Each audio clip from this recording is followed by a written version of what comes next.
रुक्मिणी कुंड का है। और मैं ऐसे इकट्ठे करते करते कम से कम 6-7 हज़ार तीर्थों के जल में इकट्ठा कर एक बोतल में करता हूँ। और जो श्रद्धालु जो प्रेमी होते हैं उनको दिया करता हूँ, क्योंकि सबको नहीं देता हूँ। अश्रद्धा युक्त किया हुआ प्रश्न का उत्तर नहीं देना चाहिए, बरबस किया हुआ प्रश्न का उत्तर नहीं देना चाहिए, और अश्रद्धावान को प्रसाद नहीं देना चाहिए। तो जो श्रद्धावान व्यक्ति होते हैं उनको ही तीर्थ किया करता हूँ। इसमें जगन्नाथ, बद्रीनाथ इत्यादि मुख्य चारों धाम, और जहाँ जहाँ मैं भारत में गया वहाँ वहाँ के तीर्थों का जल हमने इकट्ठा किया है। तो 4 से 6 हज़ार या 7 हज़ार तीर्थों के जल मैंने एक गिनती तो नहीं की, परंतु 4-5 हज़ार तीर्थों का जल कम से कम इकट्ठा है ही हमारे पास। तो जो भी श्रद्धावान होते हैं उनको दिया करता हूँ। और कुछ तो बरबस कभी कभी बूढ़े लोगों को ज़बरदस्ती पिला देता हूँ। तो भगवान श्री जगन्नाथ जी का चरणामृत, उसमें कर्पूर बहुत होता है, तो कड़वा लगता है, तो पी करके एकदम लोग कहते हैं क्या पिला दिया मुझे। चरणामृत भगवान श्री जगन्नाथ जी का ऐसा, क्योंकि ऐसा हमने महापुरुषों सुना है, पढ़ा है शास्त्रों में, यदि कोई तीर्थ जा रहा है झूठ बोल के तीर्थ ले जाओ, सीधा नहीं कराओ। और भगवान द्वारकानाथ का मंदिर इतनी दूर क्यों? सुन लो, समझ लो, अपना मन को देखो काका जी कुछ बता रहे हैं। और मंगल यात्रा माँ का चरणों में अर्पण करना। तो रुक्मिणी जी को हरण करके द्वारका जी भगवान श्री कृष्ण लाए, शादी हो गया। ये जो 4 खंभे ही पीछे तो मेरी मंडप है। शादी के बाद पटरानी बनने के बाद मन अभिमान खा गया, मैं समान कोई नहीं। कारण क्या?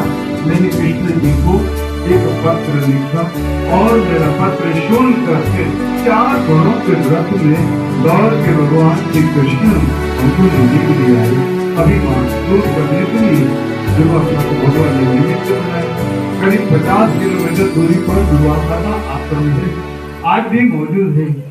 उनको कहते हैं पिंड तारा क्षेत्र, पढ़े लिखे लोग गूगल में देख सकते हैं। दुर्वासा के आश्रम पर जाए और गए कि हे महाराज, द्वारका जी में हम दोनों का शादी हुआ है, बड़ा ब्रह्म भोजन का आयोजन है, और द्वारका भोजन के लिए भोजन को आने के लिए तैयार, और वो भी द्वारका जी का उनका भोजन निमंत्रण, वो तो मेरे सर आने के लिए तैयार। लेकिन मेरी छोटी सी बात है कि रथ में गूंगे घोड़े हैं, वो स्वर नहीं, क्यों गूंगे जीव हैं, उनको दुख देना, उनको कष्ट दे करके भोजन करना, वो बात मैंने उचित नहीं है। वो बात दूर करो। और कृष्ण रुक्मिणी आप पति पत्नी दोनों रथ में जुट के रथ खींच करके ले चलो द्वारका आने के लिए।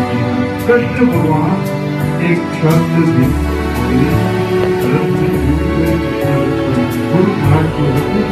गुरु महाराज का रथ काटे गाते मार्ग तो दोनों ने पार कर ली, लेकिन आधे मार्ग पर भगवती रुक्मिणी को पानी की प्यास लगती, करुणा के साथ बोले हे अब ये रथ मेरे से आगे नहीं चलेगा, मुझे पीने के लिए थोड़ा जल चाहिए।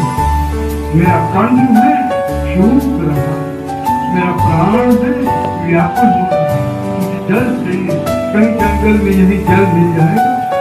भगवान श्री कृष्ण का एक बड़ा नाम है योगेश्वर। योगेश्वर ने अपनी योग शक्ति के माध्यम से भूमि के अंदर गंगा का आकर्षण कर दिया।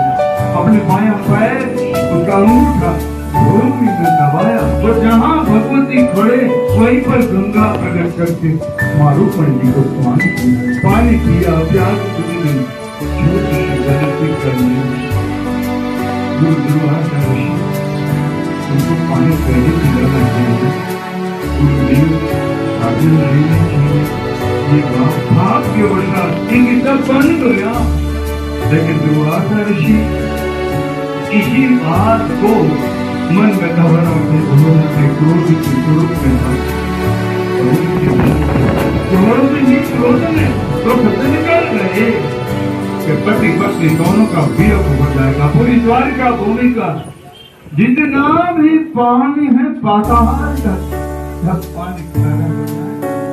क्रोध ही क्रोध ने श्राप किया और कृष्ण भगवान को कहा, अरे कृष्ण जी आप तो द्वारका सोने की नगरी के मालिक हैं, आपकी सोने की नगरी द्वारका पूरी ऐसे के ऐसे ही रहेगी, सब कुछ ही मिलेगा, आप जो मांगोगे कृष्ण जी मिलेगा। लेकिन भूमि के ऊपर नगरी आपकी सोने की इन्हीं का पानी के कारण आज भी अपनी आंखों से अपनी नजरों से देखो तो चारों ओर थोड़े खरा पानी पीछे इस तरफ में जाओ, गौतमी महारानी है, नदी में बह रही है, उनका भी स्वरूप आप देखो। किसी ने जल प्रसाद किया, किसी ने स्नान किया और किसी ने दर्शन किया, उनका भी स्वरूप सतगुरु आता है। किसी ने कहा सतगुरु कृष्ण जी ने अपने गुरु देव का का वही आसन मिला, ये आसन केवल दो ब्राह्मण को मिला है और कोई ब्राह्मण को अपना आसन नहीं दिया कृष्ण जी ने, केवल दो ब्राह्मण, एक अवस्था और दूसरे दोनों को अपना आसन दिया। एक का तो पैर धोया कृष्ण जी ने और एक के चरणों में बैठ के आपके लिए मांगा कि मेरे कलिकाल में आने वाले भक्तों को कृष्ण को कहा अरे कृष्ण जी कलिकाल आएगा, द्वारका तीर्थ बनेगा, यात्रा का धाम और पूरी दोनों में देश श्रद्धा पूरी द्वारका को मिलेगा, ये धाम में भी आएगा, पूरी में भी आएगा और मोक्ष पूरी केवल द्वारका कहलाएगा, ऐसा वरदान है। तो कृष्ण जी ने ये वरदान आप लोगों के लिए जो माता के चरणों में बैठ करके मांगे। ने कहा केवल पानी को याद करें तो दो चीज का ध्यान अपने सत्य और एकदम जन भाव से माँ का दर्शन दर्शन करो, अपने पितरों को अपने परिवार में मान लो कि जो कोई मिल गए हो, कोई आए हैं कोई नहीं आए और किसी के मन में रह गए कोरोना काल में, ऐसे कितने जीव चले गए। वो जीव की शांति, उन परिवारों की शांति के लिए रुक्मिणी के दरबार में अखंड प्याव चलता है। वो प्याव एक नहीं है, जलदान एक है, प्याव एक है, लेकिन पोषण गाय मानव यात्री जति जो भी सभी लोग पानी की उसका पुण्य फल तब शुरुआत करके कहा उसका पुण्य फल भूमि पर पितरों को जल अर्पण करने वाले परिवार को प्राप्त होगा, ऐसा वरदान दिया। इसीलिए यहाँ भूमि पर पितरों को पानी का दान देने का महत्व है। अपने परिवार में जो कोई कोई आ सके कोई नहीं आ तो कोरोना में भी पानी आने में पहली बात तो ये है 20 किलोमीटर दूर जहाँ कृष्ण जी ने गंगा प्रवेश किया तो लोगों ने विश्वास किया, तो ये भूमि के ऊपर तो कुआं करो, बोरिंग करो, हैंडपंप लगाओ, भूमि से तो नहीं पानी बना सकते। इसलिए वहाँ से जो टैंकर भर मंगला करता तो एक टैंकर का जिनको वहाँ से मंगाने का तो एक टैंकर जापान की सेवा है, वो 2 टैंकर से पानी की सेवा है, कोई दूसरे काम हो रहा तीनों टाइम का आधार की सेवा और नहीं भी करें और कोई कहे कि आधा टैंकर हमें गंगा के आधा दिन की पानी की सेवा करनी हो तो खातों ये भूमि पर राजा से रंग फैलाते हैं।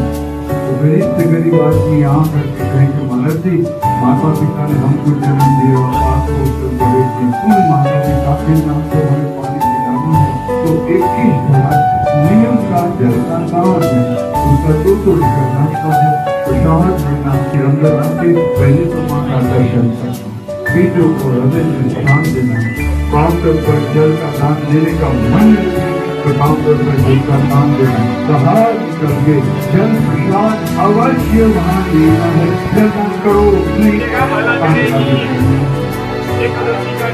यहाँ ये जल वितरण होता है। तो बहुत प्रकाशित